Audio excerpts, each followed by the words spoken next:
I'm standing up. I'm not going to sit down and get back up. Would you join me in the Pledge of Allegiance, please? I pledge allegiance to the flag of the United States of America and to the republic for which it stands, one nation under God, indivisible, with liberty and justice for all.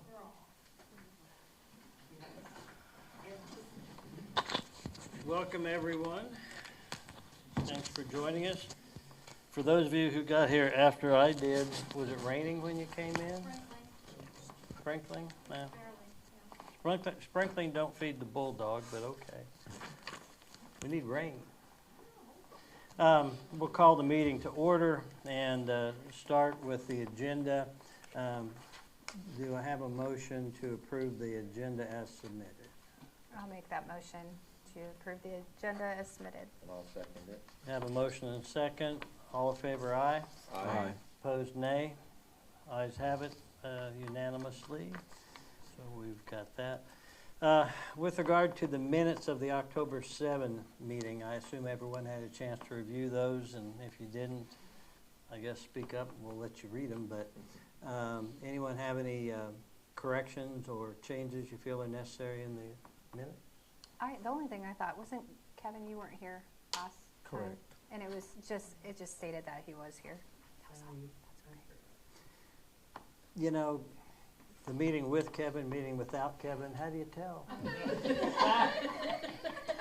Potato, potato. I'm sorry, it's just out there. You got to go for it. I'll make a motion then that we direct the clerk to amend the minutes to show that Councilmember Burkholder was not here at the last meeting. Do you have a second to that, please? I'll second that. All in favor, aye. Aye. Opposed, nay. Ayes have it. Anything else? Okay. Then with regard to the financial matters, the approval of the warrants, approval of payroll, and the September monthly financials for the third quarter, anyone have any questions or things you want to comment with regard to any of those three items? I had a couple. Okay. In that case, let's on the warrants, I presume? Yeah. Okay, let's go ahead then, Tim. Can I go along with it? Yes, please. Okay. Sorry, put my mic on. Usually kept that. There was several items where it shows tax on it. I was just curious which page it is. Like the third page down, on the second item, under Border State Industries, there's a tax there. Further down, there's another $200, $12 for tax. Further down a few more. I was just curious what those were, by any chance. Be for electric. Be for electric, and electric is It has to pay a tax, okay. And then, further down, there's another one with all the freight. I think it's towards the bottom. Yeah, almost the very end. There's a lot of different items. It just says freight, 1-inch clean, freight, 3-inch clean, and then SS. A whole list of those. Second to last page. Helps you. I was just curious what all those are for. the hauling of the rock. Oh, okay. The SS5 is the product. Gotcha. The freight is the hauling. Okay. Yeah, I just didn't know what those terms meant on that, so. Okay, that's all I had. Anyone have anything else? Any questions about that?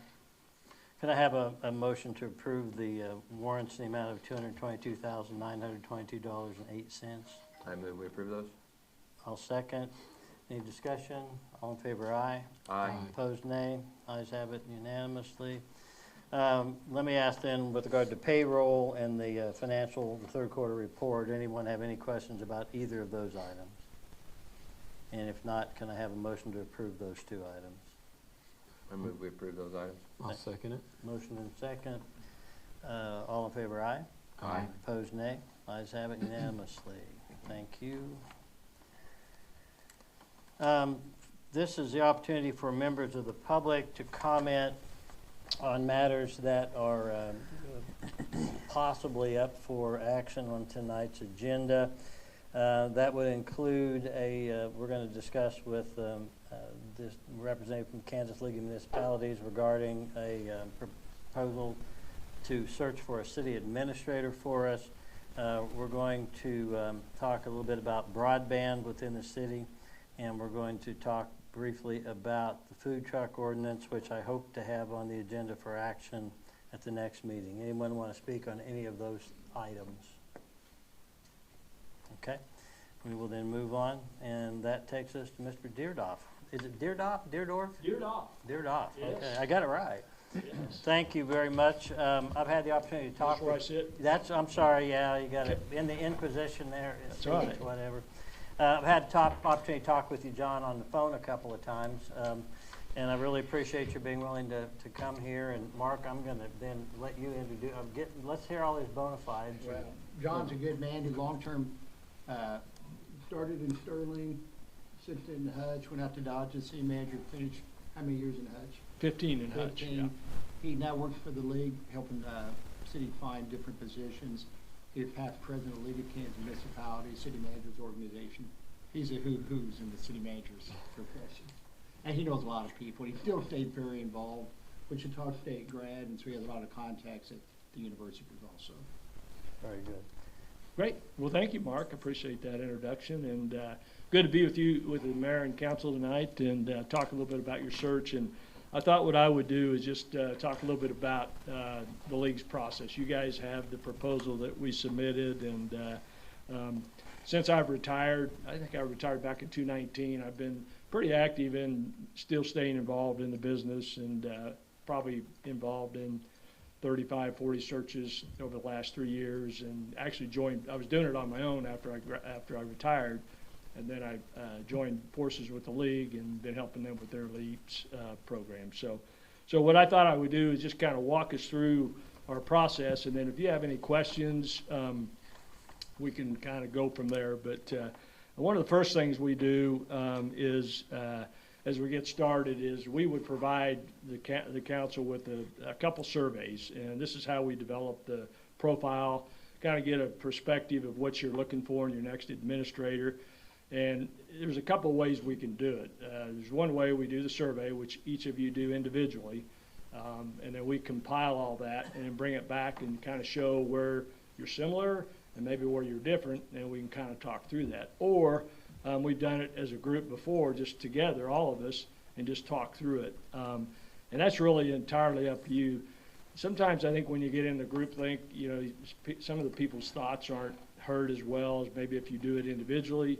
And if there are differences, then we can kind of walk through that. But again, we're going to talk through that, things like what kind of experience are you looking for, those types of things, the kind of personality you're looking for, and so we walk through all that.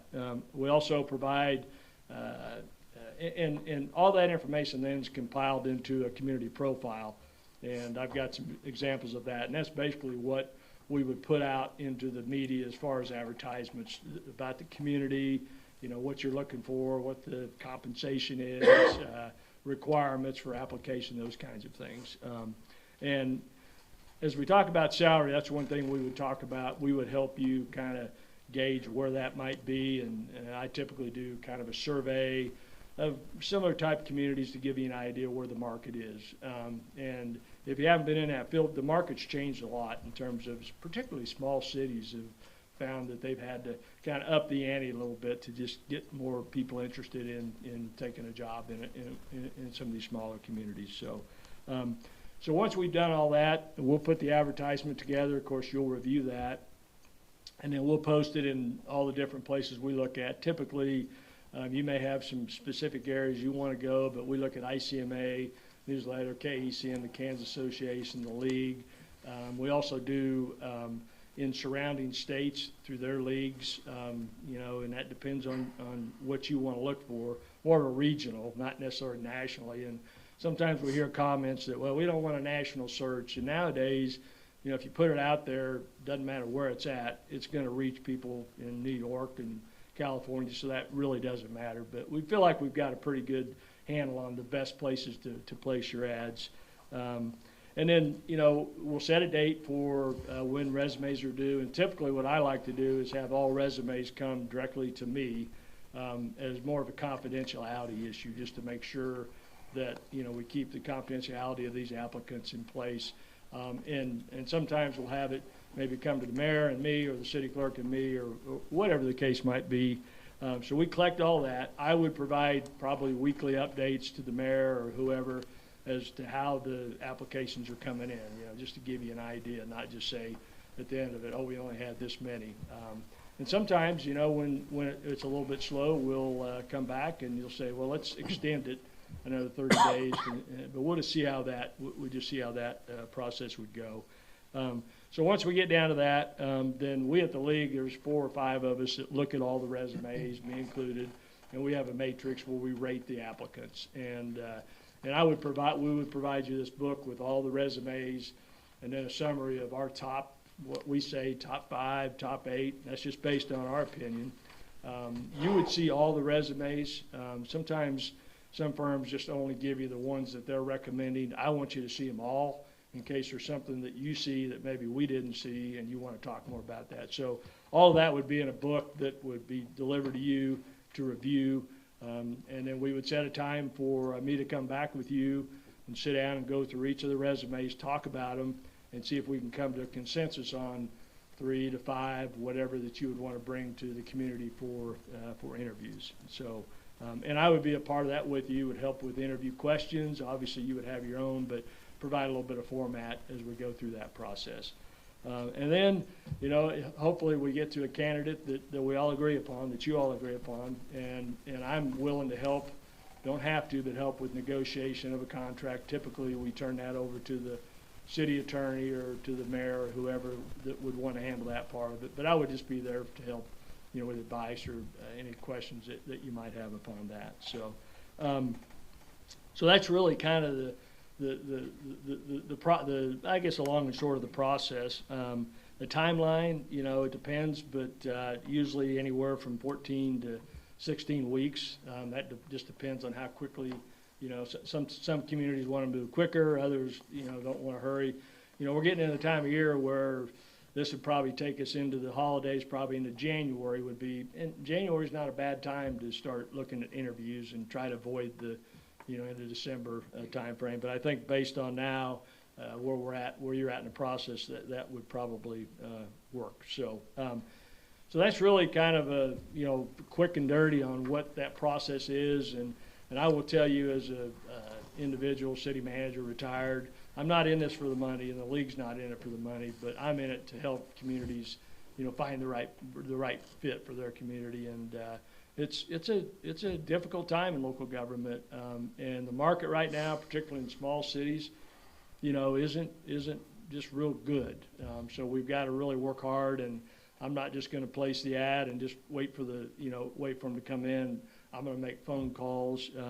The most recent search I did was in Sterling, and we had some really good candidates there, and a few of them that we didn't, or some we didn't hire that are on my radar for Marion as we go forward. So, but word will get out pretty quick. And I'll talk about the elephant in the room, because I know it came up at a conversation.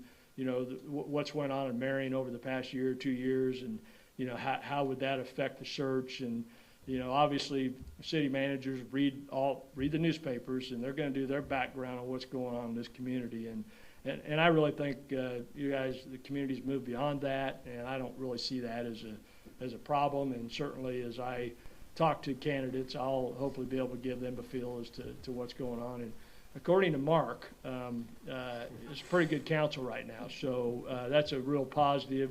And really something to talk to candidates about is, how does the council work together? And that's critical in this whole process. So, anybody have any questions on kind of the process? And I ran through that pretty quick, and kind of what we're all about, going through this with you. Amy, we'll just go down the road. Do you have any questions? No, I think you laid that out pretty well. Good, thank you. I had a couple. Sure. Like, let's say in Sterling, for instance, how many qualified applicants are you seeing typically for these type of positions? Good question. Qualified versus. Yeah, well, You know, like in Sterling, if I recall, we had maybe 25, 27 applications and probably 10 qualified. Okay. And that's, you know, usually about the case. And I remember one community we did, one of the council members decided on their own, I won't name the community, to put the ads on Indeed. And we had like 70 applications, and about 50 of those were people that I'm thinking, do you realize what you're applying for here? Yeah. Just out there. But yeah, you know, so it's probably 50% that are qualified, and then you take it from the 10, and then you get down to, you know, if you can find 5 or 6 that you really are kind of honed in on, that's going to be pretty good. So, That yeah. kind of leads into, and I heard you say it earlier, but is 3 to 5, that's kind of what you would Yeah. anticipate, or that's kind of what you push for as far as actual Yeah. interviews? Yes, and it's worked pretty well. I don't remember a time where we've had, you know, like 8 that we want to interview. And, you know, sometimes you know, I've seen where they'll have a semifinalist, and, you know, you could do, you know, video interviews and just do that more of an informal deal to cut that down from 8 to 4 to bring to the community or something like that. So, and I think we can really look at that based on who we have and what it looks like. And, you know, if you guys are really set on 8, but you really don't know if you want to bring them all, we could do, you know, questionnaires. We could do simple, just video interviews with them, just to, you know, a quick interview to kind of narrow it down to the people that you'd want to bring to Marion. So, One That- more question. That's a problem that I hope we have. Yeah, Yeah. absolutely. Yeah, go after it. yeah. We've discussed this in the past at different times. Do you see or recommend or not recommend finding community members and having, like, appointing a hiring board in addition to the 5 of us that would be a part of that? Or what's been your experience? And maybe that's a question that's better addressed further down the line. If it is, Well, no, it's fantastic. and it's you know, typically in some of the larger communities, I mean, you know, Topeka's and some of them, they kind of go through that, or they'll have a community kind of reception with candidates coming in. Most of the smaller communities I've worked with in the last couple, 2 or 3 years, it's just been the council. They may have a couple, 2 or 3, like the chamber person or community leaders take candidates on a tour, you know, and kind of get to know them, and you can learn a lot about somebody just in a drive around town. But that's really entirely up to you. And, you know, if you wanted to have, you know, a panel of community members as part of the interview process, separate from you, that's fine.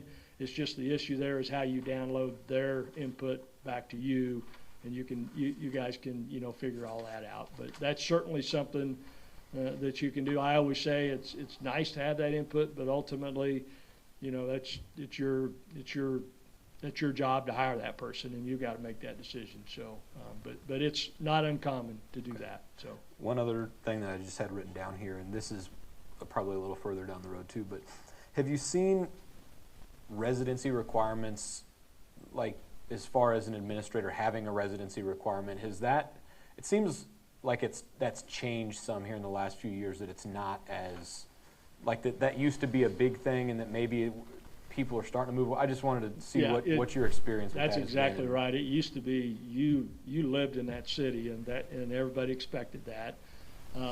It's changing a little bit, where, like, for example, here, you know, somebody wants to live in the county, you know, so personally, I think the individual, it's nice to live in a city you work in. Right. Maybe the county, but you know, I would have I wouldn't think more than that. Yeah. In other words, somebody living in Wichita, commuting here. Right. It's just hard to get that connection Absolutely. with a community, but it has changed a lot. And a lot of some of it has to do with housing, ability to find housing. And so, you know, you just have to be a little more lenient on time to get them moved in and get set up. But, you know, residency, you know, here, maybe the city is important to you all, but I would say county at least. But that's entirely up to you guys and how you feel about that. So, Okay. Thank you. I think my questions have been answered. Zach, I've had the opportunity to talk with John on the phone twice, so I'm going to just pass it on over to you, Kevin. Do you, like background and reference check, like your top 3 or 5 or whatever? yes. So you do that before you ever give us their information? Typically, kind of, you know, I mean, I do quote, and nowadays it's a lot easier, just on the internet, you can find out kind of what's going on. In the league, it's part of the contract is they do a background check on, I think, up to 3, and that's the FBI or whatever you go through on that. And those, I've had so many of those done, and they all come back clean, because normally you're gonna find out something about that person just by a Google nowadays, so. But yeah, definitely that. Reference checking, it's a little tricky in the process to protect the candidates sometimes, particularly if they're employed. And I always respect that and don't want to be calling, and I would ask, council members to be aware of that as well, until you got down to, say, 1 or 2, and say, we really wanted to start doing some checking, and then the candidate would give permission to contact their mayor or whoever it might be, but, And that's understandable. yeah, I mean, yeah, because it can get, and it's happened where individuals have kind of reached out on their own and called an employee of that city, and it can get a little bit messy, and candidates sometimes don't like their other cities to know that they're, and I get it, I've been in that position Sure, before, so, sure. yeah. Okay, that's really all. Tim? This comes with a 10-year guarantee, right, on the employee? Oh, yeah, yeah. I think the league, actually, we do have I know it's in there, but we do have a guarantee if the candidate leaves within a year, I think it is, that we would redo the search at no cost. 10 years might be hard to get, but, 7, I'd be happy with. Yeah, well, That was yeah. my other question, was Yeah. timeline, and you explained that pretty well, I yeah. think, so. And that's, a lot of it depends on, up to you guys, but, that 12 to 14 to 16 weeks is about normal, so. A lot of the things I would ask him about, I think, relate more to the search itself, who we'd search for, what we could look for. So I think the question that is really before us is more about, do we want to use the service that the league is offering and pay the price that comes with it? I did really like that, I have to find it here. The advertising and such is, it's not, okay, we allow $3,000 for advertising. It's, you're gonna pay whatever the advertising costs. Yeah. So it could be more, it could be less, but, and I like the timeline because it's not real fast. Right. I don't know, haste makes waste, and I think Marion has seen that in the last couple of years. So I'm very pleased. And Mark, what are you expecting or thinking? Do you think, okay, we've seen John and now we put this on for further discussion? Do we make a decision tonight on whether to move that direction? What are your thoughts? I think I put it on your next agenda, and Yep. I think of everybody I know, he has a lot of experience and done a lot, and I like that John put in the business. I like the idea there, how many member cities of the league? I should know that, 602, something like that. They have contacts all over the state, big cities, little cities. I just think the league has a lot to offer, and I really believe in the league. And you could do it tonight, but in the past, we Yeah. tried to do it the next meeting. I think that's probably a good idea. Does anyone have any objection to that? Put it on for action next meeting? Okay. Okay, Thank you very much. you bet. And for coming. Wife doing well? She is actually doing well. I'm back recovering. So I've been a real good nurse in the last month or so. So Or she's recovering Yeah. despite. yeah, I get a little agitated every now and then, but I'm doing good. So she's doing good. Thank you for asking, though. Yeah. And if there's any questions that come up after this or in the next week, you be sure and have Mark or Give you them to Mark, get a hold yeah. of me. So yeah. Thank you very much. Thank you all for letting me be here Have a tonight. good a drive night. home. You bet. Mark, we'll go to you then with regard to the broadband. Yeah, earlier this year, you guys had some goal setting, broadband came up in general discussion, and we've had conversations with some folks from Idea Tech out of Mueller, who I believe are here tonight. Yep, And they're here mine. they are, they stuck in on me. I think they're, yeah, we can be fine. Okay. Yeah, we, they're here to provide some background on their company, communities they work in, and things like that. Thank you. Sir? Thank you. Thank you. go ahead and get settled, I'll just say that makes 2 Reno County, I mean, because John's from Reno Yes. County, these guys are from Reno County, and I've gone to Reno County a lot for legal reasons. No, that sounds bad. As a part of my career, and things are a little weird in Reno County, in my opinion. But we'll ask you guys to introduce yourselves for us, Yes, please. well, I'm James Kristalik. I'm Community Public Relations for Idea Tech, and this is, I'm Thomas Garrett, and I do business development with Idea Tech. So Okay. I'm not originally from Reno County. So. Well, you've got that Reno County accent. Yeah, that's right. Yeah. well, we decided to come here today. I know we've been kind of some talks here with Mark and some others, and we really wanted to let Marion know that we are very interested within your town, and the biggest thing is that we come into some rural areas, because, you know, we're founded in Buhler, Kansas. Not very many people know where that's at, but small town of 1,300 outside of Hutchinson, and so wanted to kind of give you some history of Idea Tech, what we are and what our plans are for the city of Marion, and I'll let Thomas he does a good job of giving a history of Idea Tech, so kind of get that out there first. Yeah, I'll give you the brief history of the company. So we celebrated our 25-year anniversary here. The company's been through a lot of different iterations, but started as a high school project, group of kids out of Buhler, Kansas, doing a high school project fixing computers, and that was the first iteration of it. And then, you know, fast forward a few years, Daniel Friesen, who's our founder and one of the owners of the company, that was one of those high school kids.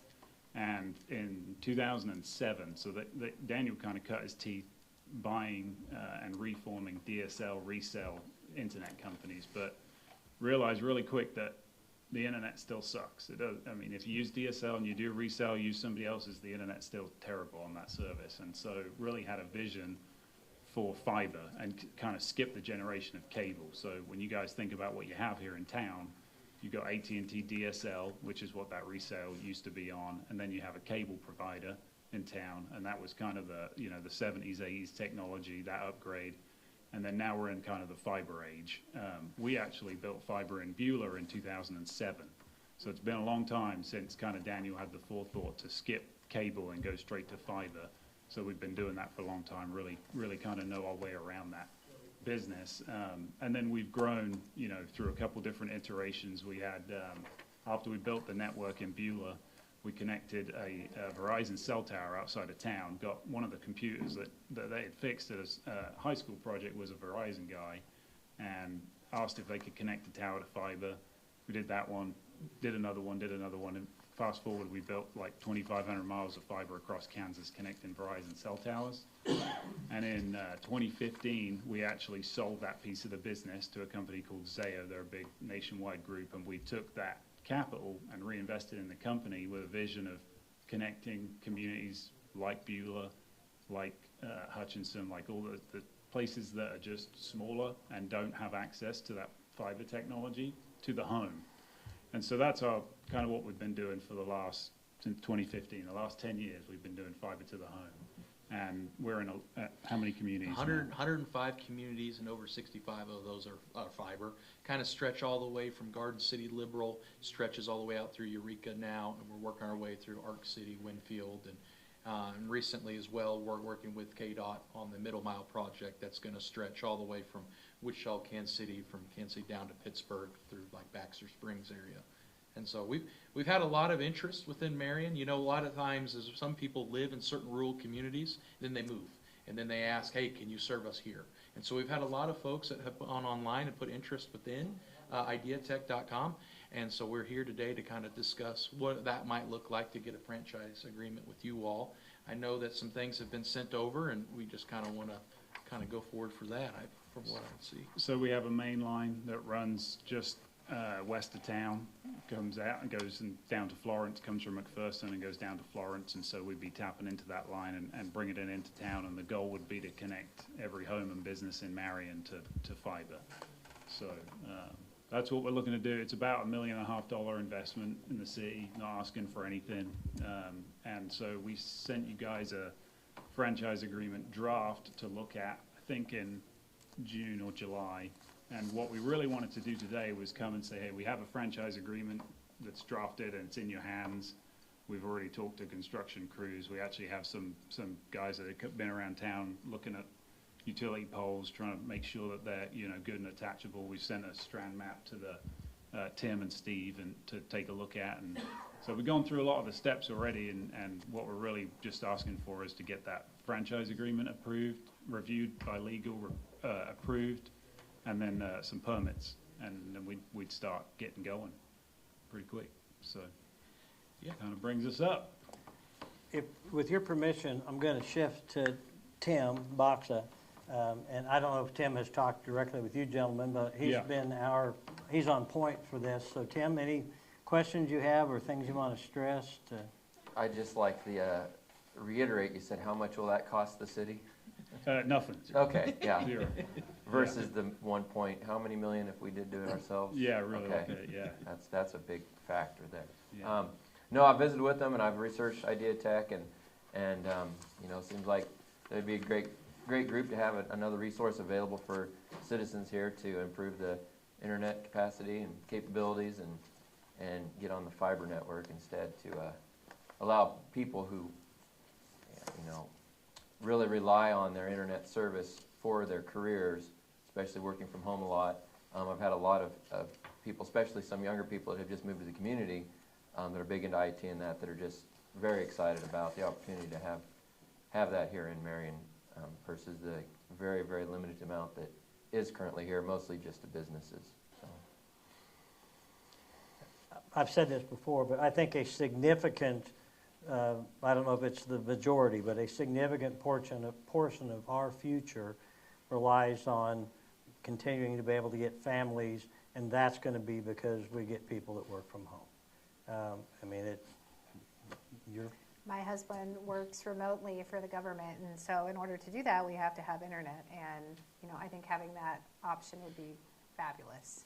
Yeah, a lot of times, you know, when we get in front of folks, there's a lot related to an economic development impact. And, you know, we talk about the investment, and sometimes we get asked the question like, hey, will this bring jobs? And really, the fiber network, our goal is that fiber network it just runs, right? You don't want a whole bunch of people employed to maintain it. You want it to just run. And so we build it in a way that it runs all the time and it doesn't require a lot of maintenance. So does it bring jobs? It brings 1 or maybe 2 jobs. But what it really does for your community is it brings jobs because it gives people the ability to work from home. And that's how it brings jobs to the community. It brings people that are going to work and live in Marion. They may not work in Marion, but they're going to live in Marion and they're going to work somewhere else remotely. So it's really the kind of the wave of the future, and we see it benefiting, you know, every community we go in. Once you put it in, it's really not hard getting people on the network. So And we preach competition is good. I can tell you that having another option is not only a win-win for the consumer, but keeps those prices down and the speeds up. And what fiber can do as we kind of grow on, and a lot of kids are now got MetaQuests and all different technology. You have the bandwidth there that's good for the next 50 to 100 plus years.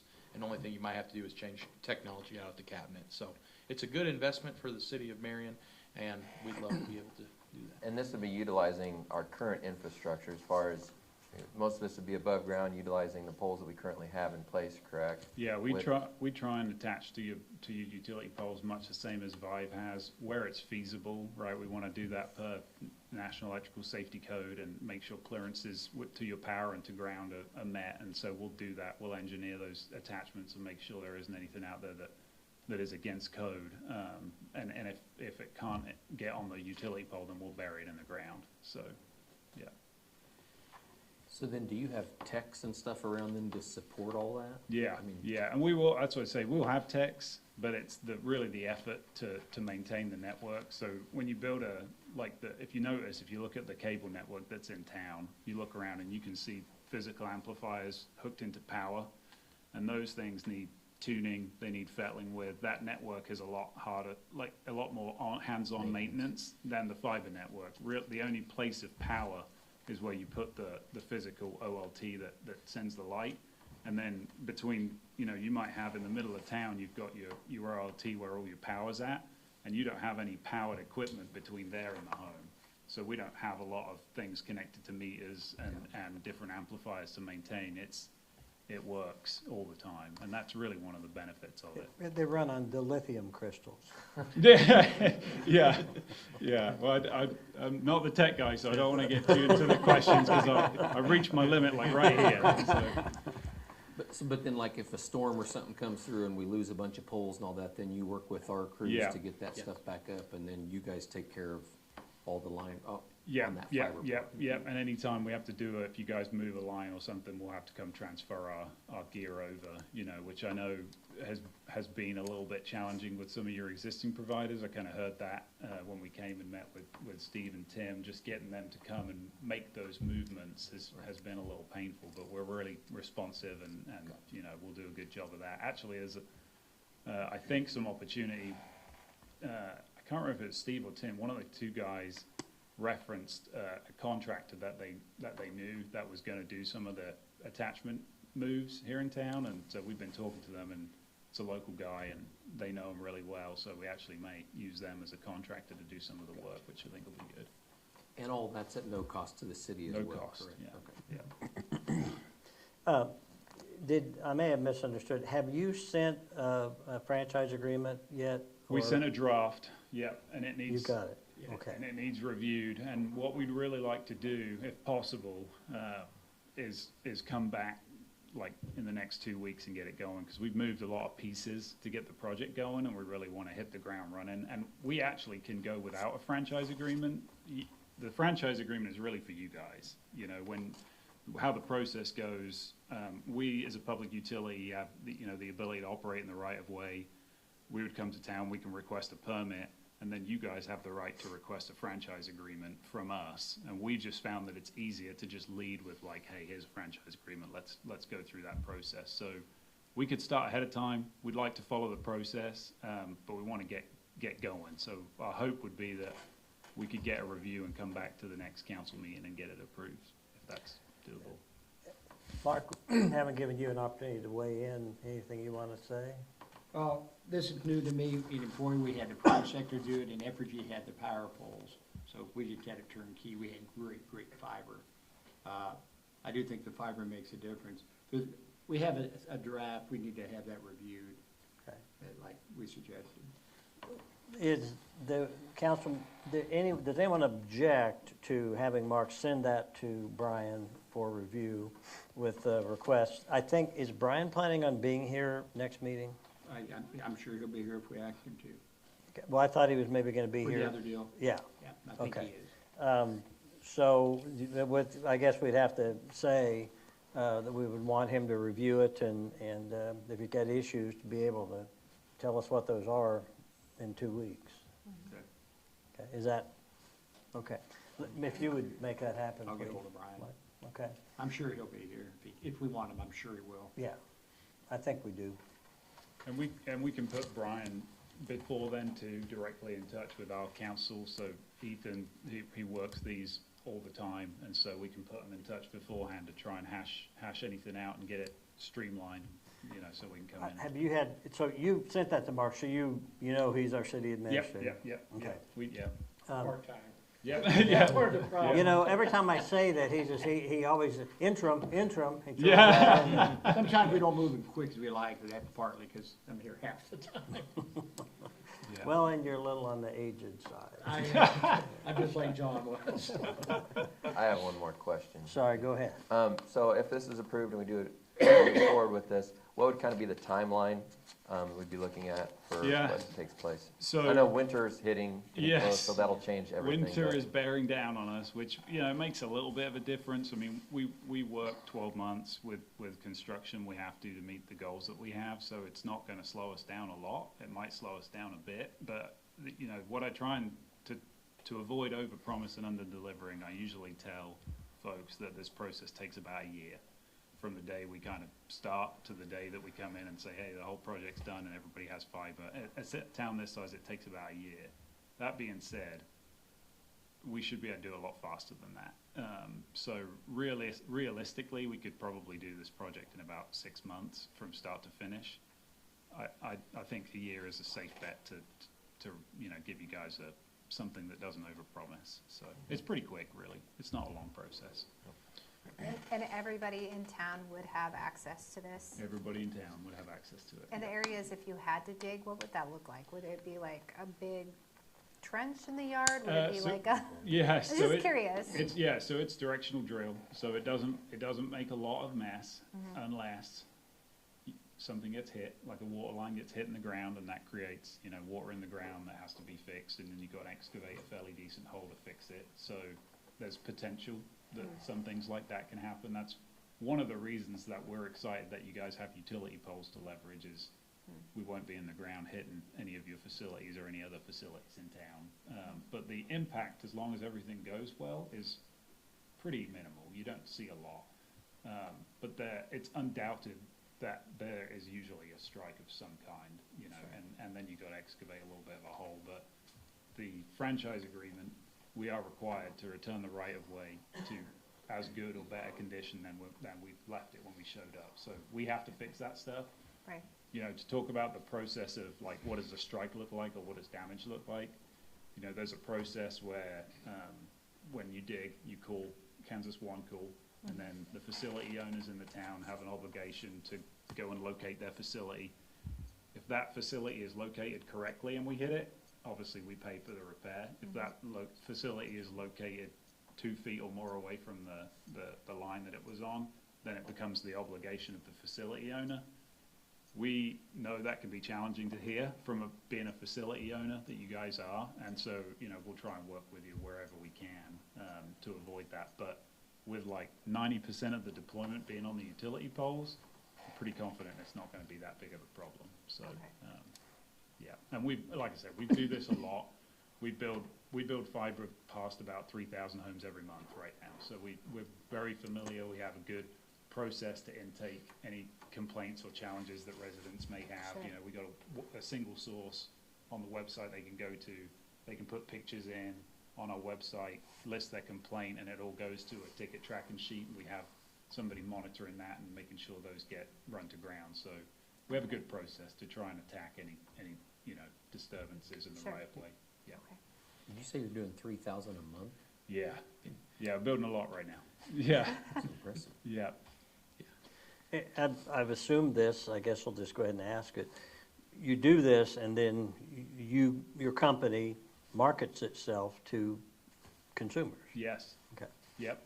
And we would market, and we also, we employ door-to-door sales. So I don't know if you guys have a peddler's license ordinance or anything like that, but we do. If you do, we want to come and get a peddler's license before we start doing any of that stuff, and that's, James will get hooked up with sales and come get one of those and make sure we follow the process. So, but we utilize door-to-door. It's the best way to educate folks that the product's there, and we like to do that. So.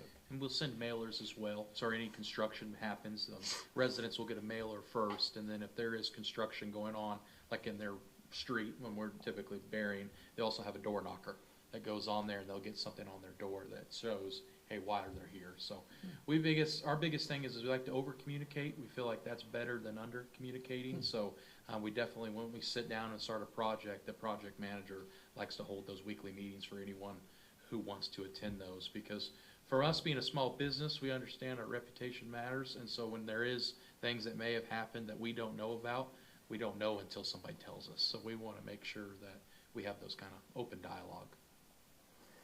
Any other questions for these gentlemen? Mark, anything? No. I want to give you guys credit, because in one presentation, we got a Star Trek reference, and I don't know if Tim even knew he did it, but a Game of Thrones reference. So, way to go. I like it. Well, thank you, and we will get that to Brian, and I guess we'll put you on the agenda for 2 weeks from now. Okay. That'd be great. Okay. Thank you guys Thank you very all. much. Thank you. Appreciate Thank you you, fitting us guys. in.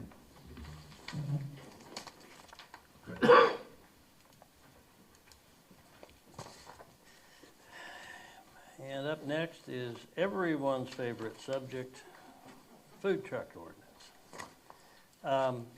Brian got me a copy, a draft of the ordinance. I went through it, and I'm gonna just kind of highlight the parts that we told him to change. And then unless someone says they have an issue with any of those, Mark will ask Brian for a clean copy that will be in the packets before the next meeting, and it will be on for potential action at the next meeting. So the first thing is that the new ordinance, excuse me, will provide that it will be adopted into Chapter 5, Article 2 of the City Code, and that would be amended so that it will read solicitors, canvassers, peddlers, and food trucks. So the existing part, and when we redo our ordinances, that'll be cleaned up and all put together. But this will be a part of that. The definitions section, and I'm going to mention, this is not a change from what you saw previously, but a mobile food vendor or vendor shall mean any person, corporation, association, or other entity, however organized, that offers food and or beverage for the sale from a mobile food unit. And a mobile food unit is defined as any self-contained vehicle, trailer, cart, or other type of conveyance from which food and or beverage is offered for sale. Okay, just keep that in mind. Then in terms of the things we asked Brian to do, under operating regulations and requirements, specifically location, Brian, there was in the proposal that we saw, it was a distance from restaurants, had the 150-foot radius portion. That was changed to no mobile food vendor may vend on public or private property, and then this is the new language, in a location that blocks or obstructs the public entrance or parking area of an existing restaurant unless the mobile food vendor has written permission from the restaurant owner and maintains a record of such permission in its unit for inspection. So that was one of the changes we requested. On into the section 2, this would be part E, accessory structures. Any tables or chairs associated with the mobile food unit must be positioned so that they do not interfere with vehicle access, pedestrian movement, or handicapped accessible routes to and around the unit. Then this is the additional language. Any tables or chairs associated with the mobile food unit may only be deployed during business hours unless such use would not be prohibited by the mobile food unit during non-business hours to the public at large, i.e. non-folding picnic table. So that was designed, and Tim, you're the one I think of that brought that up, so that the business owner, and we think of the snow cone truck, they have a picnic table that it stays there. And okay, it's there, and I guess when they're not open, if somebody wanted to sit at the picnic table, they could. And so that was intended to address that. Days of operation. Mobile food vendors who have established a permanent location within the limits of Marion County, Kansas, shall have no limitation on days of operation.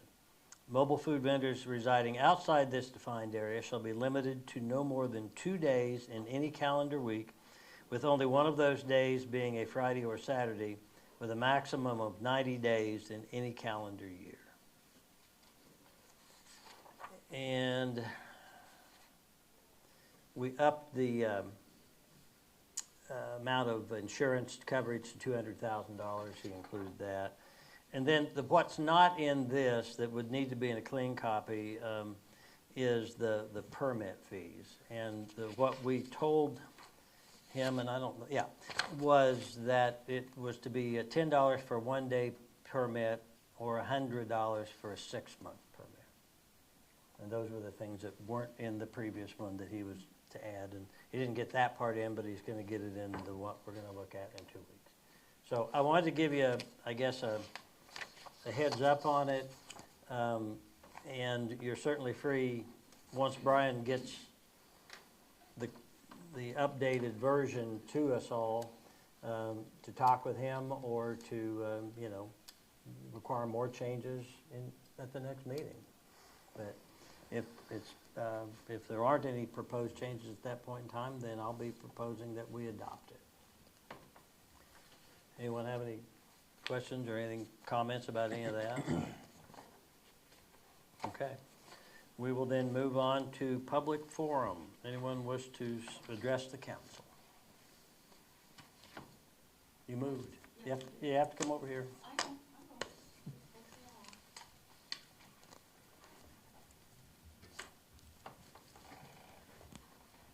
Well, you said the food truck was the most favorite topic, but it isn't really. Recycling is the favorite topic. Okay. So, one of you is obviously tasked with the recycling process, and I'm not asking for any information tonight, but I would like to know, is it feasible for us to do this? Is it costing us too much for what we receive in compensation? I've talked recently to some recent residents who have recently moved here, and they said, oh, you have recycling. It's not well publicized, other than me, of course. But I would just like to know if it's working, if it's financially compensated. I don't know which one of you would be doing the research That's on that. you. That's me? I think so. Oh, Water, good. yeah. Oh, I thought I good. was watering sewer. I don't know if that said trash. It is not trash, it's recycling. No, you're right. You're right. I saw waste, but you're wastewater. It's not. Wastewater, not Yeah. just waste. Yeah, right. Clarify that. Well, let's I put don't it know if we this. have anyone really. We know, well, we have What- one person that's done some work on it. I That's have, you. and I don't Okay. have my numbers in front of me, but Okay. it was, I know it wasn't really the fondest topic that Yes, I know that that. people had, just Yeah. mainly because there are people that recycle. I know you're one of them. you I said. am. And it's, correct me if I'm wrong, is it $8 a month? Month, Right, but the cost of the truck and the men that are on it, and then they have to go down every single street. right. Because there might be just one person down, let's just Right. say Elm, and then one down, whatever, and a couple down here, and it takes an entire day to do it. Yeah, And I think that's kind of maybe the problem area. yeah, Um, challenge. Right, and what they're getting back, but it's, I think, something that should be discussed, because there Yeah. is a lot of people that There are. do There like are. it. There are, yes. Yeah. And I think my son lives in Bentonville, Arkansas, and of course that's a big city, but they have a big container that is for their trash. It's a big plastic, bin. And then they also have one for recycling. And so the truck, and it's one of those trucks that comes along and Yeah. dumps it, automatically, so it's pretty seamless. And they are required to recycle. So, and I know we can't mandate that, but I just want to know if it's costing the city, or, I just think we ought to maybe look at it. We can get some numbers together. Okay, I might note, similar to what she said, I live in Lawrence, and I think I pay $20.50 a month to pick up, and you can, it depends on the size of container you choose. And they recycle every other week and pick up trash once a week, and they do it, I call them one-arm deals. yes, yes. Not very scientific, but Yeah, one-arm trucks. yeah. And correct me if I'm wrong, did Marion used to have, at the containers that you could go and take your recycling to free of Yeah, charge? yeah. Yes. Was I- Transfer station. At the transfer station? Do they still do that? Yes, No, you have to pay for it. yes, you have to pay for it, Okay. but you can do it. But they're They don't- not, they they don't have the used to con- have a bin that just sat down there Outside. Yeah. 24/7 that you could But use. it was, it wasn't treated Yeah, it was well. abused. There were- were, Right, I think right. it started ending up with regular trash. Yeah. yeah, sofas and, stuff in it that didn't belong in it, so. Right, right. Yeah. And sadly, I wish we could do that, because I think more rural people would do that, would promote that, because it's outside and they can just, whenever they're coming to town, could bring their recycling. But if people are gonna contaminate it, why, it's not gonna work. Yeah, I mean, even in a large city where I've come from, people will just throw trash into recycle bins, and so I think we already went down that path. Yes, and we know did. It doesn't work. It doesn't, unfortunately. Yeah. You probably always know that I had taken a big bin, or a big bucket to Carlson's for plastic. And I put signs up. I don't know how I could have made it other than standing there and beating people up when they come by, but anyway. But all we can recycle were grocery bags. We got frozen food bags, we just had all kinds of contaminants, which we had to dump them out, sort through it, put the others in the trash, take our grocery bags. And finally, there were 2 or 3 from our church that did it, and finally everybody was just tired of doing it. And so I had to take it out. And because any contamination, any little contaminated, how many seconds? 30 seconds left. Okay. I've been pausing it when we've all been making comments. Go ahead. Oh, aren't you nice? You're getting your honest 5 minutes. 30 seconds I don't left. want to take a lot of time, because I don't want to take your time for this, but I want to know a little bit more about it, because you probably don't know this about me, but I really believe in recycling. I've heard that. Just a parting shot, Yes, Margaret. sir. Yes, Because- sir. And you and I are among it's not a large number of people who This is are doing it. Correct. And you and I are among them, but there is a point of diminishing returns where Yes. you and I may have to acknowledge that we can't economically do it as a Yes, city. yeah. I don't know that that's the case, and maybe if we did the recycling only once every 2 weeks, somebody says something about that, and of course trash would stay. Yeah. But it's something that we have to make a decision on, but it's not been a high priority to get to that yet, but it has to be done. Yeah, yeah. How many people do it? Do you know Like off the top of your head? 80? Is that number- 80, I'm thinking 80, I was thinking 79, 85. something like that. It's like in the high 70s, I believe, from last Well, I. that's more than I had anticipated. That makes me happy. Today, we had trash on Elm Street. I put out a grocery bag of trash. I just don't have any trash. I have all this recycling, so.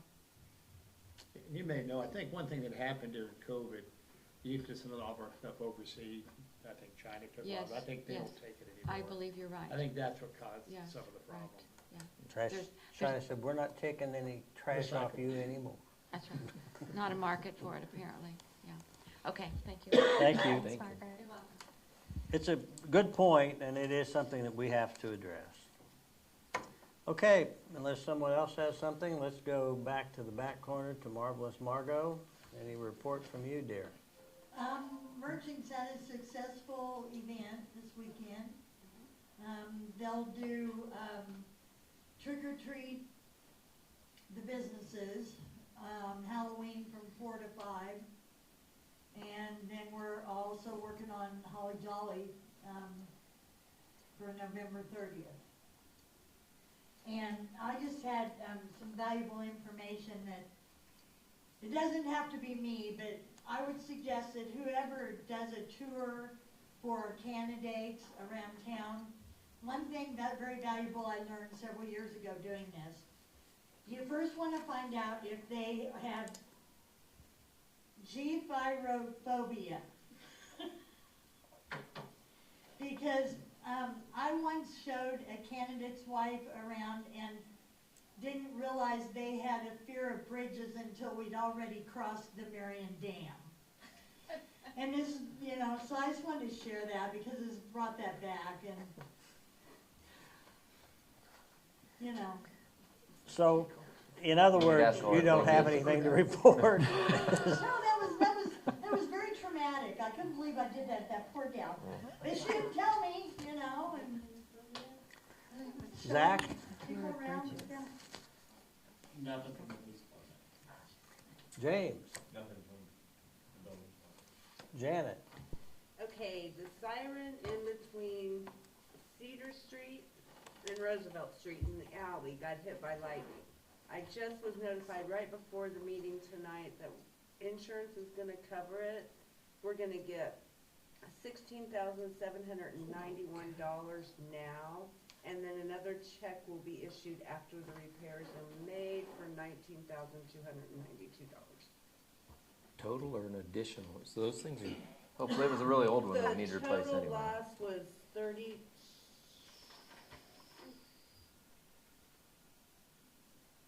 $38,583 minus the $2,500 deductible. Wow.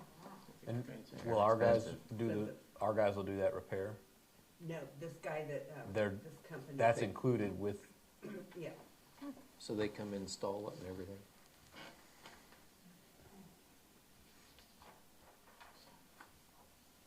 and that's it. That's just informational. Yeah. Mark? Several things that, Tim, if weather holding, which I think it will, they'll begin crack sealing next Wednesday, and probably go into early next week. It came up earlier, probably during the budget time, about the dike. They were gonna mow and do what they can out on the dike, within the next 2 to 4 weeks. Well, one of the points that was made, that, and I don't know if what I'm thinking of is the same thing you're thinking of, was about spraying. Yeah. It was Okay. Well, there are trees, we drove it today, there are some trees on it that they'll mow, there's some right by the river that are big, you have to figure that out. They're on the other side too, but I don't know if that, I couldn't tell, because of the trees, if that's really diked is the city side. Well, and Janet, didn't you say that they come in and inspect that dike, somebody from Corps? Yeah, they'll tell us exactly what we need to do. Gotcha. I don't think they've been here yet this year, No. have they? Is that an annual? Yeah. Then, the cemetery wall, we've been seeking proposals, I think we have one. I appreciate Darren kind of looking at and make sure they're the right engineering fix from his perspective. So I think hopefully we find the money, we'll have it on the next agenda. And something else we'll probably have, I need to figure out how you do it here, you've done it before. You have a moderate income housing grant for homeowner down payment assistance on 4 homes. When we get moving on it, we'll have to qualify the person, we'll send it to Kansas Housing Resource Corporation for their approval. I'm just trying to figure out if closing comes before the, a city council meeting to approve bills. We may have a procedure, I know we've done it before, you had a similar grant, so we'll figure that out, might just go over that next meeting. And I hope to be in Topeka tomorrow and go to Resource Corporation, and I have a couple of questions on it, I looked at your old files, and I think we're in good shape, but I just want to verify that. And they're making progress on the houses. Yeah. If you drive by Can we hold one back for a potential city administrator?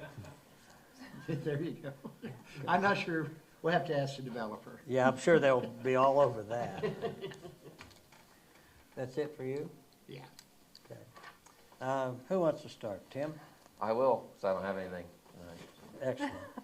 Nothing. Nothing here. I've got a few things actually tonight. One though, I think the water tower's looking awesome. We were coming back into town yesterday, and the parts that they have done looks really nice, I Well, think. that's, the cool thing is, all you're seeing right now is the, lost the word, help me, Mark. The silver color would, Well, no, the. some of it's a primer. and, Primer, Yeah. yeah. Some paint. Yeah. And just by power washing it, it looked Right. clean. Yeah. And the inside of the tank's done, and I think it's a 2-week cure time. I think it's been done 4 to 5, 7 days.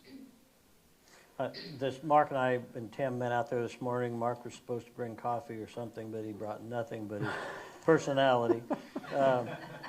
But if you're interested, and it is kind of interesting, Tim or Mark take you out there and kind of show you all the stuff that was done that wasn't part of the project initially, but ended up being done to, I guess, take us into the next 50 years or so without potential problems.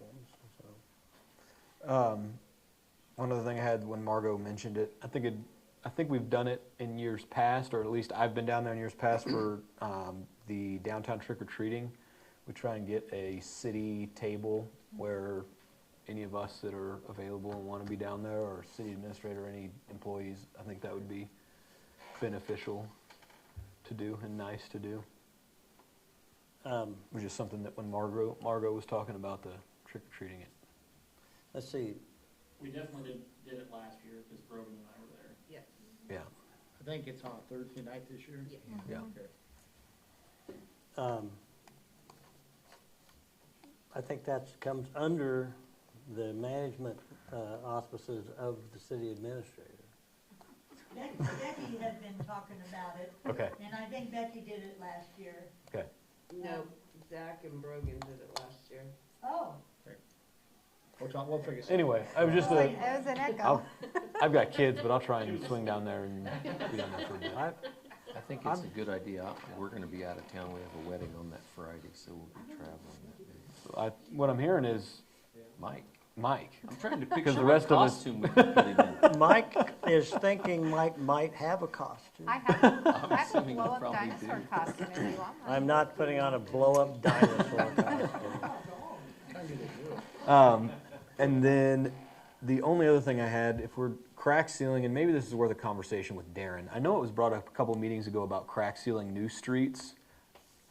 I think we need to be doing it. I know it was said if we're cutting those streets that's not accurate. When we're cutting those streets, that is trying to tell the concrete where it's going to crack. It's not agree. saying it's not gonna crack. So we're getting water down under those brand new streets without them being sealed. Any street projects that I've been a part of previously, we always seal those streets. So I think it would be beneficial for us to at least look into Okay. sealing any of those new streets that we've done in the last 3 to 4 years, whatever time that's been. That's what I've seen. It seemed like the ones that were maybe 2 or 3 years ago had been sealed, and then like you said, the newest stuff have not. Right. So I think it's something we should look at trying to get those sealed, or I think we risk reducing the lifetime of those streets. I mean, I hate to say this, but it makes sense. That's unusual. Yeah. But I would prioritize, I mean, if that's correct, and like I say, it makes sense, Maybe do the then new I streets think first. we ought to make sure we include the new streets in it. Absolutely. And I know you have to make really sure in those cracks that they're completely cleaned out, or the sealant will just pull right back out of there as soon as cars start driving We'll over. talk. There's 10 in the morning. yeah. Just a thought that I'd had after a couple weeks ago. I think it got brought up. So those are the only things I had. Yeah, the only thing I had was the water tower. It's been cool. The kids have been watching these people being tethered to the top of the wind, and they're doing a great job.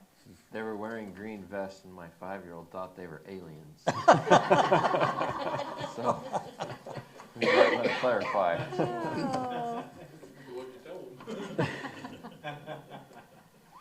Okay, unless there's anything else, can I have a motion to adjourn? I'll make a motion to adjourn. I'll second that. All in favor, aye? Aye. Opposed, nay? Ayes have it. Thank you.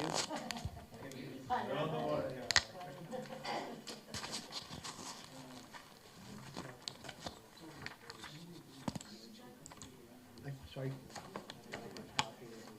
Yeah. I didn't sign anything. Do I need to sign something? Yeah, Is there stuff it to sign? hadn't made it to you yet. I'll get one.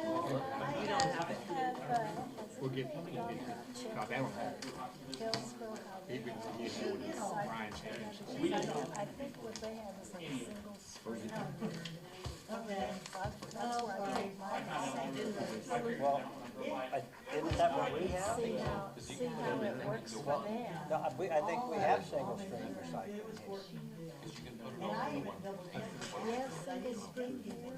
Yeah, I was wondering. yeah.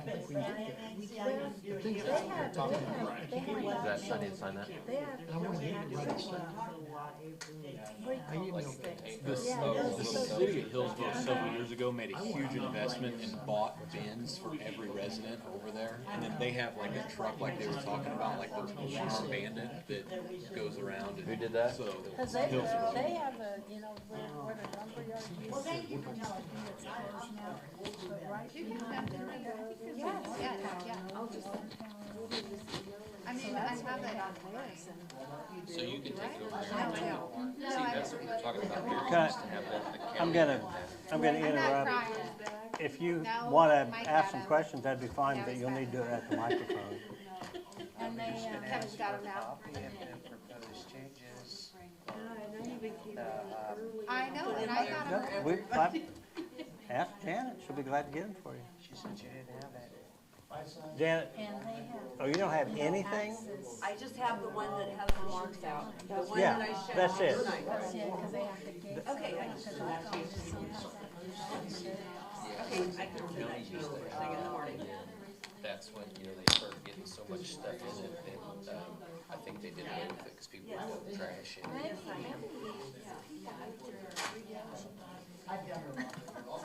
Yeah, but I'll tell you, if somebody they'll dump everything. It's the same with all the trash containers downtown. They are down. Hey, why don't you see? Yeah, oh, absolutely. I have a No, you don't. Janet. Janet, I have a copy, but it's the one that's marked. Okay. Opposed to that. Hang on, let me see. Did I maybe give you mine? Why do we need to give them a copy of these proposed changes? He was there for a while. Real thing, so you know, from the Bradley River. Well, hey, Mark.